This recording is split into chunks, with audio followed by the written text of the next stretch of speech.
vamos a conversar a esta hora con el embajador Diego Mellado, él es embajador de la Unión Europea en Perú. Embajador, muchas gracias por esta comunicación. Sí, hola, ¿qué tal? Buenos días. Bueno, ya tenemos la noticia. Hace un momento hemos conversado con una representante de UNICEF que nos decía que las vacunas de COVAX Facility ya iban a llegar a nuestro país, al menos en este mes de febrero, los últimos días. Esa es una buena noticia, sin duda, y la Unión Europea ha tenido mucho que ver con esta decisión también.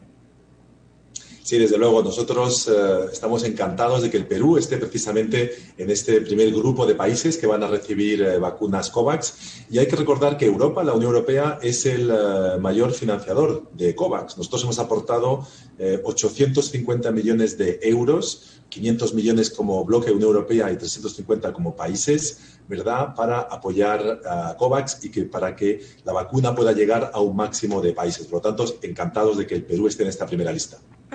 ¿Y cuáles fueron los argumentos realmente para poner a Perú por encima de otros países, ¿no? ¿Realmente es por la logística que venía manejando nuestro país o es porque teníamos una necesidad mucho mayor que otros países que se van a ver beneficiados con COVAX?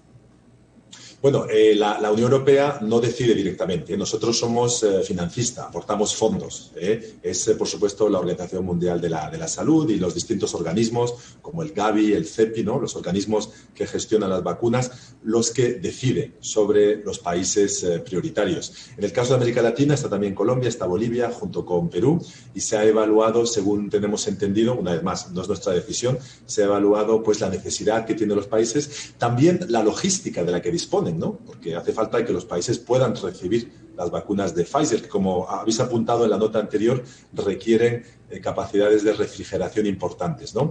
Y también aquellos países que no tenían un suministro importante de vacunas y, por lo tanto, COVAX va a aportar suministros adicionales, ¿no? O sea, que todo esto ha hecho que el Perú esté en la lista de cabeza, ¿no?, para COVAX. Bueno, entendemos que la Unión Europea, entonces, no son los que deciden.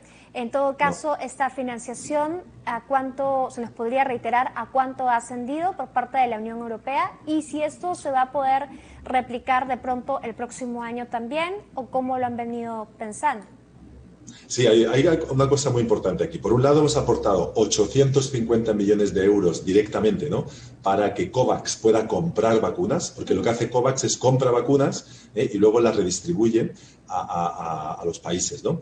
Pero además de este mecanismo, también nosotros estamos desarrollando otro dentro de la Unión Europea, porque nosotros como países europeos hemos comprado ya 2.300 millones de dosis, ¿no? Nosotros somos 460 millones de habitantes, por tanto sabemos que nos van a sobrar dosis y estamos buscando un mecanismo para redistribuir aquellas dosis que no se utilicen de manera prioritaria en la Unión Europea y que se podrán o facilitar a COVAX o entregar a países directamente. Esto es una discusión que estamos llevando a cabo ahora en Europa, ¿no? Es decir, que habrá todavía más vacunas, además de las de COVAX, que nosotros vamos a facilitar al mundo, ¿no? Porque una cosa muy importante es, hasta que todos estemos seguros, no vamos a estar seguros. Por lo tanto, hay que trabajar todos juntos. Así es, correcto. Y digamos, el Perú estaría dentro de esos países beneficiados con estas vacunas que sobrarían de la Unión Europea. Bueno, nosotros estamos viendo ahora cuál es el mejor mecanismo, ¿no? También una de las opciones que se están privilegiando es facilitárselos a COVAX directamente, ¿no? Entonces, esto podría ser una manera de incrementar la cantidad de vacunas que COVAX va a ofrecer, ¿no? Y como yo decía anteriormente, ¿no?, es COVAX el que establece los criterios de prioridad. Pero desde luego es buena señal, ¿no?, que el Perú ya esté en el primer equipo, en el primer grupo de países prioritarios. ¿Cómo va la situación del COVID-19 en su país? Tenemos entendido, por ejemplo, que uno de los países que ha sido bastante golpeado con este virus, que ha sido justamente España, ¿ya se encontraría en la tercera ola? Sí, en efecto. En España estamos en la tercera ola, pero bueno, no solo en España, también en Francia, en Bélgica, en Italia, en toda Europa, ¿no? Estamos en una tercera ola y hay medidas de confinamiento bastante duras en muchos países europeos y bueno, pues ahora se está intentando limitar la propagación del virus en esta tercera ola. Esto es un recordatorio para todos y creo que aquí también en el Perú, ¿no?, hay que reflexionar que sabemos que la pandemia todavía está golpeando de lleno a todo el mundo, por lo tanto hay que ser seguir teniendo mucho cuidado. Hay que tomar las precauciones, hay que respetar las normas. En el Perú hay un confinamiento en muchas zonas, hay que respetarlo porque en Europa ya llevamos 3 olas y sabemos que esto durante el año 2021 todavía seguiremos luchando contra el virus. Y en esta lucha está justo lo que usted mencionó con respecto a las vacunas, ¿no? Si todos no estamos vacunados, realmente no va a servir de mucho que algunos sí lo estén y otros no. Y desde ese punto de vista, en esa segunda iniciativa que usted nos estaba comentando, ¿cuándo decidirían si van a ir por la ruta de COVAX Facility o lo van a hacer ustedes directamente a los países? Bueno, eso es algo que se está discutiendo ahora, porque incluso hoy día ha habido una reunión muy importante entre los líderes europeos, la presidenta de la Comisión Europea con su grupo de trabajo sobre la pandemia.